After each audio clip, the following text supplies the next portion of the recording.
السلام علیکم پیارے بچوں، یقیناً آپ سب لوگ ٹھیک ٹھاک ہوں گے، آپ کو مزہ آ رہا ہوگا پڑھنے میں، ہے نا؟ پچھلا کام آپ نے کمپلیٹ کر لیا ہوگا اسلامیات کا۔ آج ہم نیا چیپٹر پڑھیں گے۔ پیج نمبر نکالیں آپ 18 پیج نمبر 18 پہ آج ہم نیا چیپٹر پڑھیں گے جس کا نام ہے نماز کی اہمیت اور فرائض۔ اچھا، یہ بتانے کی ضرورت تو ہے نہیں کہ نماز کون کون پڑھتا ہے نا؟ یقیناً سب پڑھتے ہوں گے۔ ہم نے آپ کو یاد کریں، جب ہم نے اسکول کھلے ہوئے تھے، جب آپ لوگ سب اسکول آ رہے تھے تو ہم نے نماز کی پابندی بھی آپ سے کروائی تھی۔ یقیناً سب نماز پڑھ رہے ہوں گے، اور گھر میں بیٹھ کے تو اچھا موقع ملا ہے آپ کو نماز پڑھنے کا، اللہ کی عبادت کرنے کا، ماں باپ کا کہنا ماننے کا، ہے نا؟ تو نماز کی اہمیت کے بارے سے کون واقف نہیں ہے؟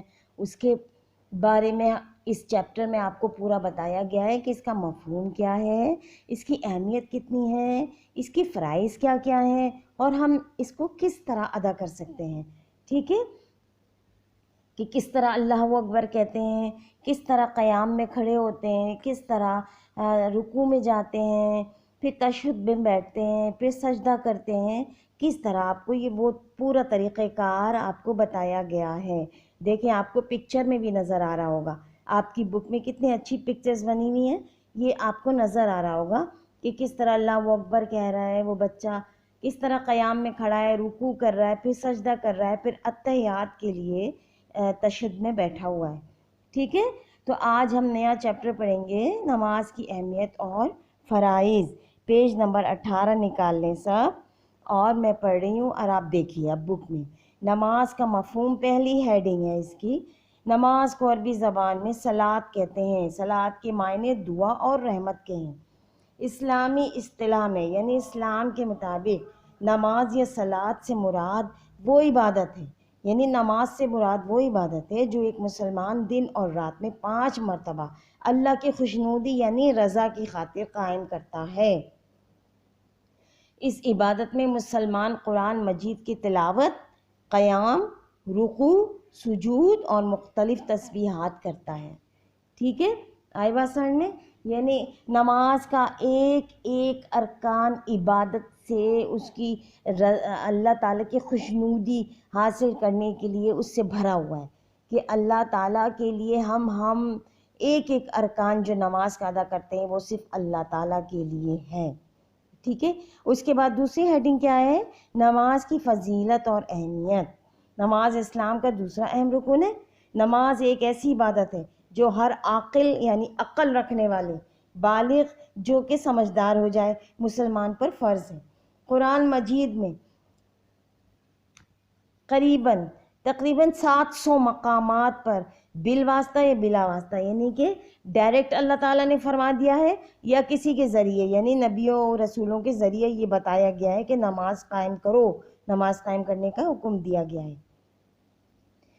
ٹھیک ہے، اس کا ترجمہ ہے نماز کو متقی لوگوں کی، اس کا ترجمہ ہے اور نماز قائم کرو اور مشرکوں میں نہ جاؤ۔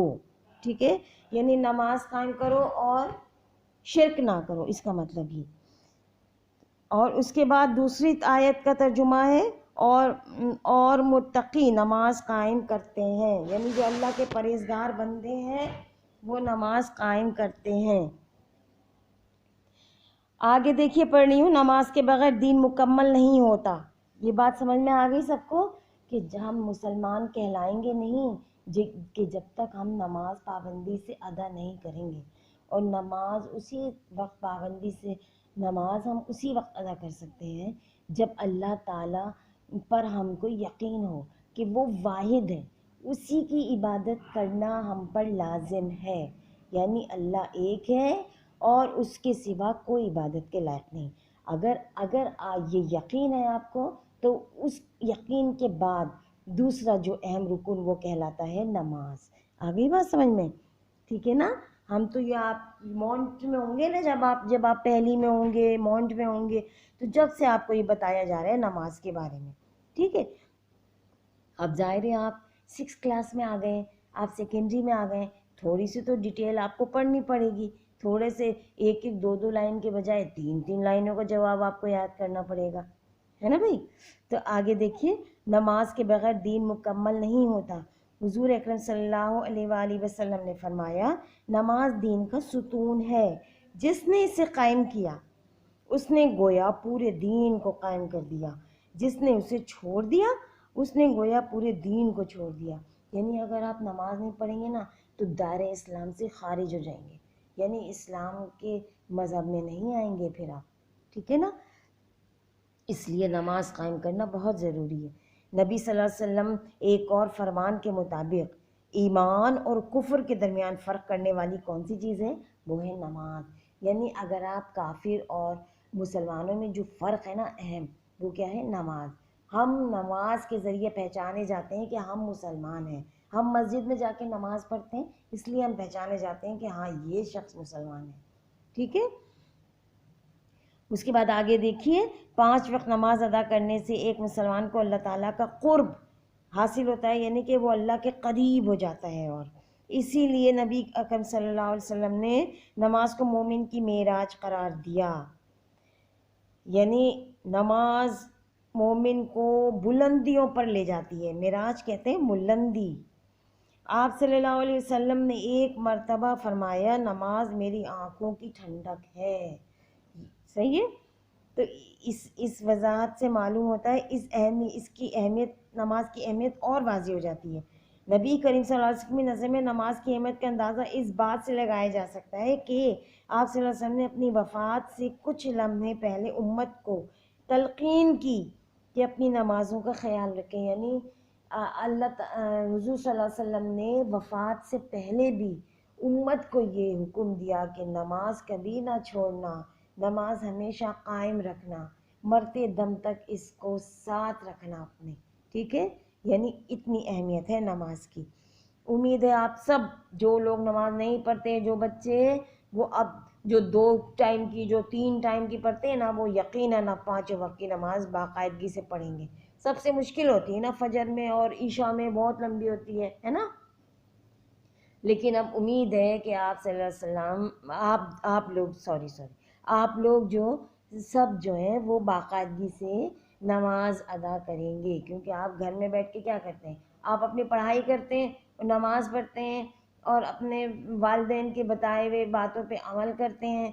صحیح، یہی تو کام ہے اب آپ کا. اللہ تعالیٰ نے آپ کو بہترین موقع دیا ہے کہ آپ گھر میں بیٹھ کے اب کم از کم نماز کی تو پوری پابندی کریں، ٹھیک ہے نا.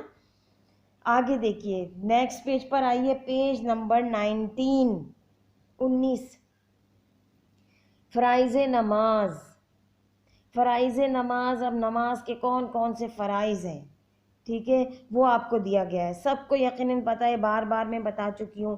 نماز میں تکبیر تحریمہ ہوتا ہے، یعنی کہ اللہ اکبر کہنا، قیام ہوتا ہے، رکوع ہوتا ہے، سجود ہوتا ہے. میں صرف پڑھوں گی اور آپ دیکھتے رہیے گا، ٹھیک ہے. فرائض نماز.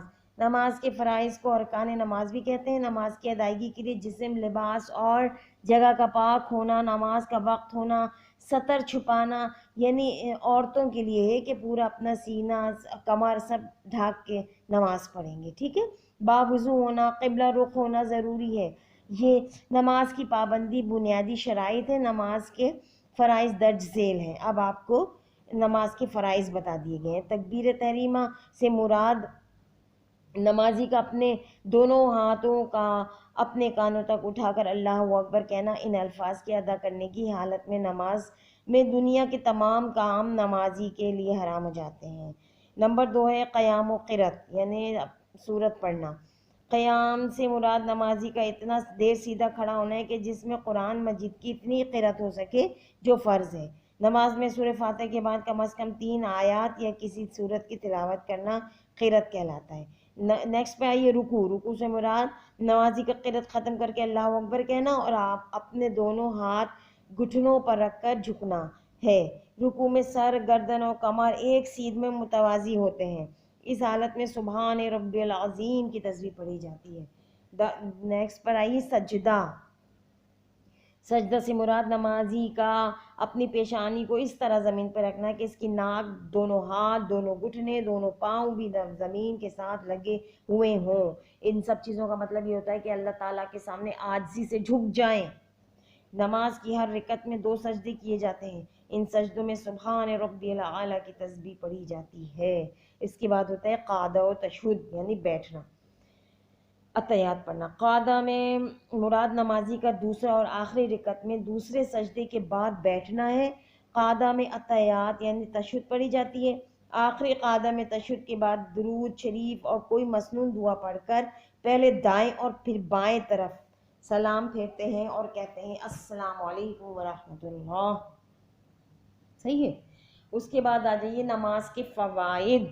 نماز کے فوائد اب کیا کہنے ہیں، نماز پڑھنے سے آپ کو بچوں کون کون سے فائدے حاصل ہوتے ہیں یہ بتایا گیا ہے، ٹھیک ہے۔ نماز کے بہت سے فوائد ہیں جن میں سے چند کا ذکر ذیل میں کیا جا رہا ہے۔ ویسے تو بہت سارے ہیں لیکن آپ کی کتاب میں جتنے دیے گئے ہیں وہ میں آپ کو بتا رہی ہوں۔ پیج نمبر 20 پہ آئیے۔ پہلا فائدہ، نماز اللہ تعالیٰ کی خوشنودی کا ذریعہ ہے، اللہ کی رضا کو حاصل کر سکتے ہیں ہم۔ نیکسٹ دیکھیے دوسرا، نماز ادا کرنے سے انسان بری عادتوں سے محفوظ ہو جاتا ہے، ٹھیک ہے۔